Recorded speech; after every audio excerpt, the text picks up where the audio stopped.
2 বছর ধরে 9 বিঘা জমি নিয়ে শরিকি বিবাদ। সেই বিবাদ এমন জায়গায় পৌঁছলো, দেখুন অবস্থা। কোচবিহারের মাথা ভাঙার ছবি।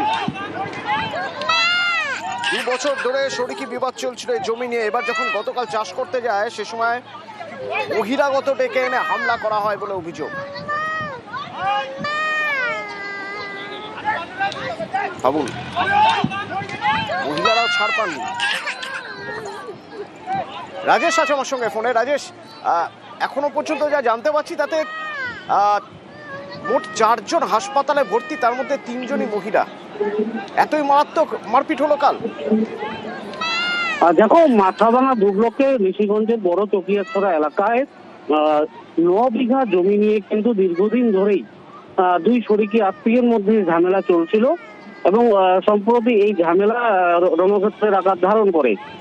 এক পক্ষ জমিতে চাষাবাদ করার জন্য যখন যায়, অপর পক্ষ বাধা দেয়।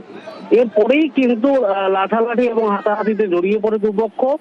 এর ফলে আহত হয়েছেন 4 জন, 3 জন মহিলা সহ 1 জন পুরুষ। আহতরা মাথাভাঙা মহকুমা হাসপাতালে ভর্তি রয়েছে।